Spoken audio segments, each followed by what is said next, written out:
guys, welcome back to my channel. Nenu mee Tarak Sunil. In this video I want to share some.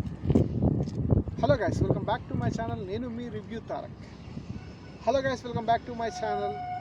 నేను ఈ వీడియోలో review ఇవ్వబోతుంది Purushottam acted by Raj Tarun అన్నమాట. మీకు తెలిసిందే. ఈ సినిమా ఒకవేళ మీరు చూడాలనుకుంటే నేను చెప్పే సినిమాలు మీరు చూడకూడదు. ఫస్ట్ ఆఫ్ ఆల్ మీరు అరుణాచలం ఆ సినిమా చూడొద్దు. దాంతోపాటు నువ్వు వస్తాంటేనే వద్దంటన్నా, మహర్షి, శ్రీమంతుడు అండ్ వన్ మోర్ థింగ్ పిల్ల జమీందార్. ఈ సినిమాలకి దీనికి లింక్ ఏంటంటే ఈ సినిమాలు అన్నీ కలిపితే ఈ సినిమా అన్నమాట. ఓకేనా? ఈ సినిమాలు అన్నీ కలిపితే ఈ సినిమా. దాంతోపాటు ఒకవేళ అది చూసినా కానీ మీరు ఈ సినిమా చూసే ధైర్యం చేయాలంటే మీరు ఖచ్చితంగా సీరియల్ ఇష్టపడే అభిమానులై ఉండాలి. లైక్ ఎండమాములు, చక్రవాకం, మొగలి రేకులు, అంతరంగాలు, ఇలాంటి సీరియల్ మనకి ఎంత అయితే ఆసక్తికరంగా ఉంటాయో ఒకవేళ మీరు ఈ సినిమా చూడాలనుకుంటే ఖచ్చితంగా చూడవచ్చు. ఎందుకు ఆ సీరియల్కి దీనికి లింక్ ఏంటంటే యాక్చువల్గా చెప్పబోతున్నాను. ఇది ఒక సీరియల్ లాంటి సినిమా. సినిమా అయితే కాదు, సీరియల్ లాంటి సినిమా. తప్పకుండా వింటున్నారు. ఎందుకంటే అలాంటి ల్యాగ్స్ ఉంటాయి అన్నమాట. సో ఇక డైరెక్ట్గా పాయింట్కి వస్తాం. సో అలాంటి ల్యాగ్స్ ఉంటాయి సినిమాలో.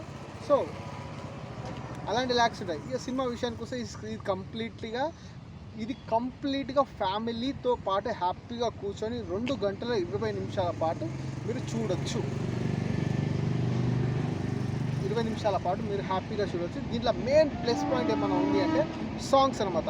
ఈ సినిమాలో బ్యాక్గ్రౌండ్లో ఒక వాయిస్, బ్యాక్గ్రౌండ్లో మీకు వస్తూనే ఉంటుంది.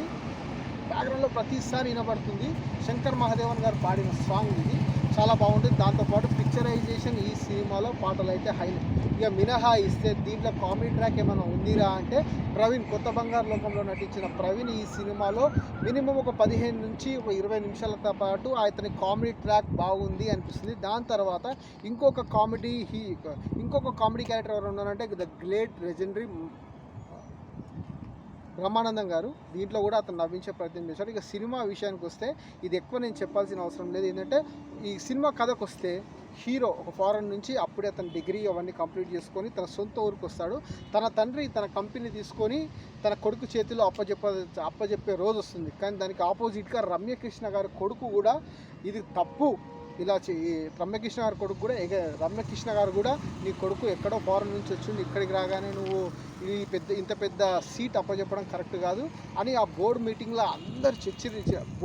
అందరు వ్యతిరేకించడంతో దాంట్లో ఒకడు నీ కొడుకుకి ఈ CEO కంపెనీకి యజమాని కావాలంటే 100 రోజులు కనబడకుండా 100 రోజులు ఒక నార్మల్ పర్సన్ లెక్క బతికి చూపించమను. దాని తర్వాత దీనికి నేను ఎలిజిబిలిటీ అవుతారని అక్కడ ఉన్న బోర్డు మెంబర్స్ వాళ్ళందరూ అనుకున్న తర్వాత మనోడు ఏం చేస్తారంటే మనోడికి అప్పుడే